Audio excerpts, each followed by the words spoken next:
Her friends are dead. She looks like hell, and the guy with the knife won't let up. Meet the final girl. Let's get this party started. You don't wanna see me bratty. Pet the kitty, call me caddy. Make your man call me daddy. He talk too much, he's too chatty. CEO, I'm savvy. Respect the bitch, I'm a maverick. Flexible, so elastic, but don't you dare bend the bitch backwards. In 1992, Carol Clover coined the term final girl. Clover describes the final girl as the one who encounters the mutilated bodies of her friends, the one who is chased, cornered, wounded, whom we see scream, stagger, fall, rise, and scream again. She alone looks death in the face and finds the strength to survive. But the final girl trope is deeper than just being the last one alive and being a female.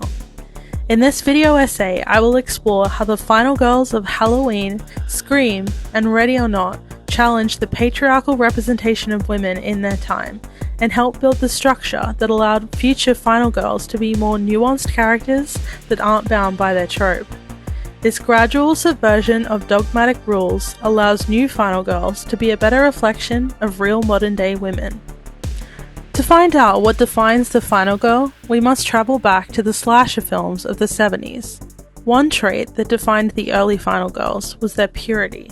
She is the Girl Scout, the bookworm, the mechanic, said Carol Clover. She is often not sexually active and is seen dressing more modestly than her female co-stars. Holland et al. States that the final girl chooses quasi-shabby comfort over sexy apparel. Laurie is teased by her friends due to her reluctance towards dating, but Laurie simply replies, Guys think I'm too smart.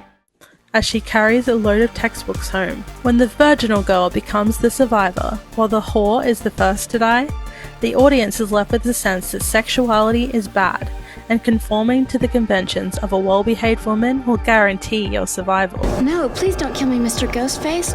I want to be in the sequel. In a study conducted by Cohen and O'Brien, they noted that slasher films reinforce the idea that female sexuality is costly. At least for females.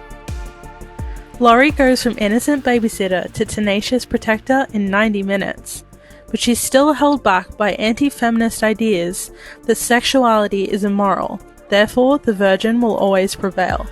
Laurie in the end is both a progressive character and a constrained one. She embodies strength, intelligence, and resourcefulness, and her transformation from reserved bookworm to a fierce defender is a great example of female empowerment within horror. Laurie herself reflects the duality of both progress and the limitations of the final girl. As horror cinema evolved as we moved towards the 1990s, so did the final girl. In 1996, the horror audience was introduced to Sidney Prescott in Wes Craven's Scream. Scream is frequently self-referential, with the characters harnessing the knowledge of horror movie tropes. As Randy states, there are rules that one must abide by in order to successfully survive a horror movie, and rule 1 is, you can never have sex. you can never have sex. But in Scream, Sidney has sex and lives to tell the tale. While Sidney isn't free of the patriarchal stereotypes at the beginning of Scream, she already sets herself apart from Laurie and finds her way out by the end of the film. It's clear that she is breaking down the sexist barriers of sexual repression that held the earlier final girls so tightly. We can gather from the dialogue between Sidney and Billy that they were a nice solid R rating on their way to an NC-17, implying that Sidney's virginity is more of a technicality than reality. She asks, with all this sex stuff, how many guys will put up with a girlfriend who's sexually anorexic? showing that she's aware that she's restricting herself of sex, rather than it being a moral positive. Walker states that the loss of Sidney's virginity is a source of power that leads her to feel betrayed and drives her to fight. Sidney doesn't escape the clutch of her killers by a stroke of luck either. She uses her own force of will in battle to take down her assailant with no less than an umbrella for a weapon. In 2019, the Final Girl support group is joined by Grace from Ready or Not. Unlike Laurie, and even Sidney, who maintained a semblance of traditional femininity, Grace subverts the virginal trait in any way possible. Walker states that one of the aspects of the patriarchal society's dominance is that of a woman's sexuality. that it needs to be controlled and comes with consequences. But Grace goes as far as to destroy her wedding dress in the name of her survival, symbolically discarding her purity and gender roles of matrimony with every tear and blood splatter on her pure white gown. She uses the sash as a weapon of strangulation, showing her resourcefulness and desperation to survive.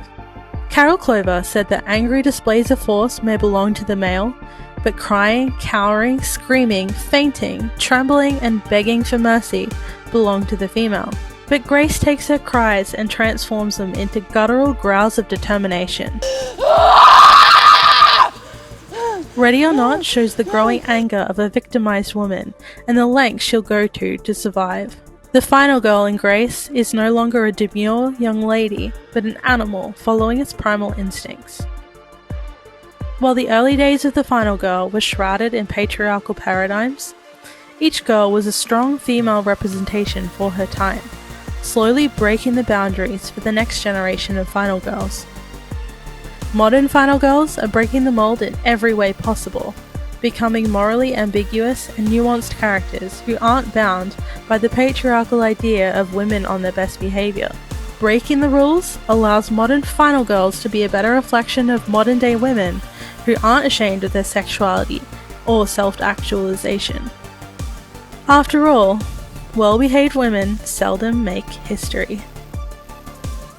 Blood in the sand. I'm crazy, but you like that.